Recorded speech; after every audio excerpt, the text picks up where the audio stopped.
aunque la figura no es exactamente igual. Un gran jurista y criminólogo germano, Mecher, en su trabajo sobre psicología comprensiva, indicaba que muchas veces un juez penal, cuando tenía que dictar una sentencia para sancionar, para imponerle una pena a un determinado delincuente, estaba sancionando, a lo mejor, una falta que había cometido mentalmente el juez.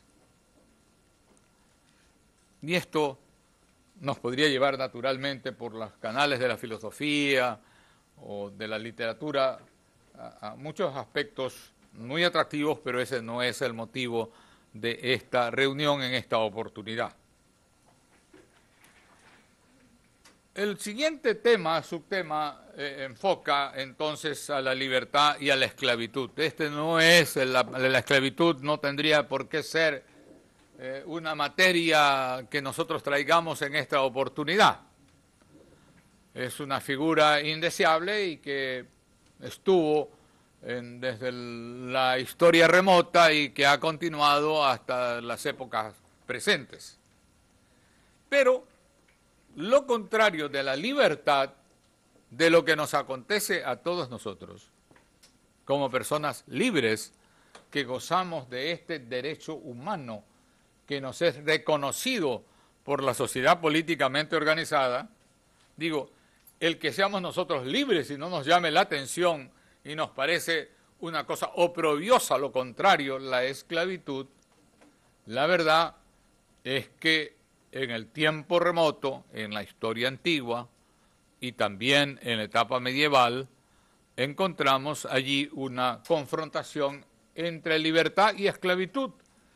Unos eran libres, el ciudadano libre, el protegido era el ciudadano libre, pero no tenían siempre la misma protección los esclavos, que era un importante segmento de la sociedad.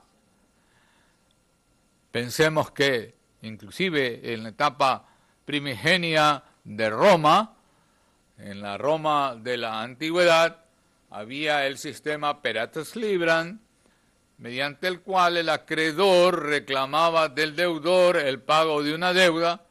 Si no la podía pagar, quedaba pues hipotecado, y si no pagaba contra la hipoteca, pues pasaba a ser esclavo. Entonces, en la historia de la humanidad, en la primera parte, encontramos esa situación. Es la historia que se refiere a determinado grupo que tiene el beneficio de la libertad. Algunos autores han pretendido hallar los antecedentes del habeas corpus en las antiguas magistraturas romanas, como el tribuno entre los romanos y a lo mejor el justicia mayor en el reinado de Aragón, pudiera considerárselo o pensárselo que allí estaba el verdadero antecedente del habeas corpus. Sin embargo, esto no es posible admitirlo, por aquello que hace un momento mencionaba. Los mecanismos que había para defender a las personas que no gozaban de la calidad de hombres libres eran mecanismos que se referían más vale a la protección contra los abusos, la protección contra lo que podría ser la arbitrariedad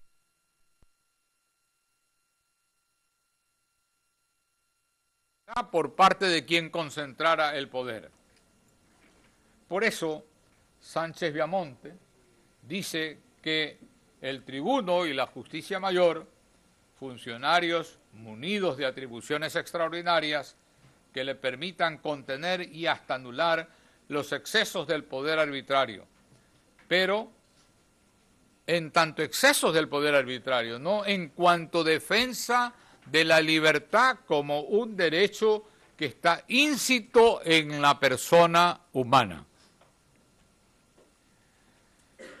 Pero más adelante, en la propia Roma, sí encontramos al final de la evolución del derecho romano, en lo que está compendiado en el Digesto, un interdicto que sirve verdaderamente como antecedente de lo que nosotros pretendemos ahora reconocer y reconocemos como habeas corpus.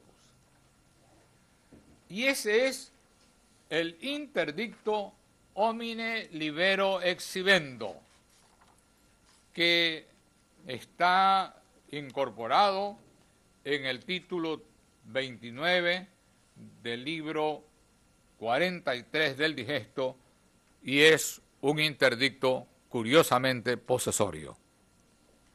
Dice, el interdicto homine, hombre, libero, libre, exhibendo. Hay necesidad de exhibir a la persona. Allí sí encontramos el antecedente real de lo que sería ahora el habeas corpus como algo que está dentro del mayor número de ordenamientos jurídicos en el mundo. Hay también, antes que en Inglaterra, un elemento que es importante reconocerlo en el siglo XIII.